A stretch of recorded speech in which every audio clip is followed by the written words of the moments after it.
these intruding body cavity searches. As the eventful travel season nears, I wonder about security lines at airports I will be encountering, getting stuck in line with the full body scanner, or getting away with pleasant, lovely, old-fashioned metal detectors, leaving me with a radiation dose. The scanning technology images claim to be in the name of protection against potential terrorist attacks, spotting invisible plastic weapons or hidden explosive materials, with its naked black and white images of each uneasy passenger it scans. I progress through the backscatter X-rays, seeing through my clothes with X-ray vision, informed of radiation poisoning. I put up my hands for a body screen, telling the TSA agent those words. I would be opting out of the scanner. I am whipped into the hands of a man who commanded I stand on the carpet, spreading my legs wider than my shoulders.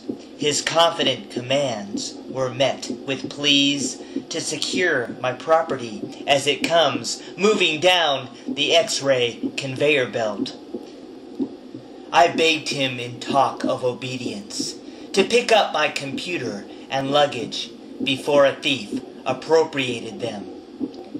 He proved his dominant authority, forcefully retrieving my property, ordering me to stand on the carpet. He made it transparent he was in charge, in control and command over others. He enjoyed barking at the submissive until he is completely satisfied. Like a submissive, I could feel all eyes staring at me without moving away, with a fixed, blatant facial expression. The passengers with curiosity, the agent with open hostility, standing in front of me with steely eyes, with distinctive impressions of power. A force emanated from his white shirt, and a gold badge conveying a bright glow. Legs parted, a visual disturbance. Feels like an epileptic episode. His hot breath feels like a migraine headache. My heart is like a sudden collision, leaving a loud noise breaking in pieces. My eyes are like a quick, sudden failure of computer systems losing data. My legs are flush with anticipation, striking against each other with great force, while the agent rubs his hands up my chest, then started feeling my neck violently, involving the use of his fingertips, moving downward across my fitted shirt, while tracing an arc across my nipples. I shivered violently at his caress, vibrating rapidly from my disgust. The agent gets on his knees, causing fear. Then trembling movement as he searches my legs while caressing my moving calves, while feeling for contraband up my leg. He touches, then asks me to turn around with a voice full of electric power.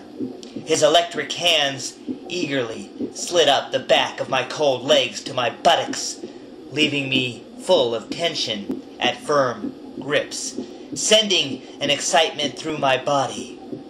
His agent mission penetrating deep into my enemy territory, spreading through the inside of my hot pants, forcing a pathway into my waistband while searching for an explosive package. I breathed harder in anticipation as he systematically searched inward. A small crowd remains fixed on the agent, watching the setting of dramatic work, for this embarrassing public display, performing scenes as the script demanded. The spectacle attracted attention from passengers who were gaining pleasure like voyagers, watching sexual acts, unable to look away from action in front of them like scandalous events. The agent is a performer of acts for the grim, fascinated observers watching the distressing events unfold.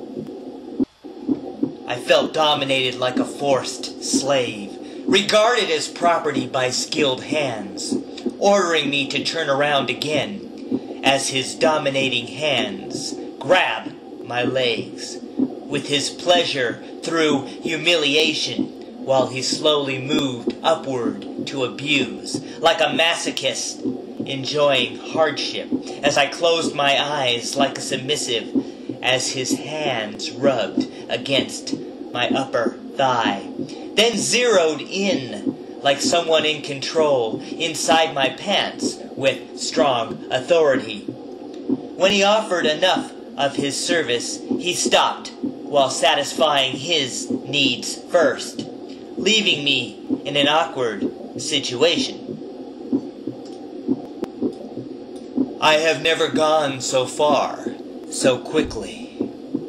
Then, in an unpleasant fleeting moment, lacking all physical coordination, the anonymous pleasure and its pain was followed by a detached indifference, like after a proctologist visit, dressing by putting on my belt and shoes.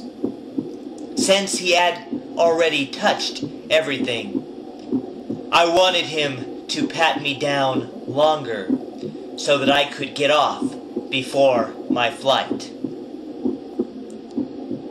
I wanted to smile, then inquire if I could come around this line again.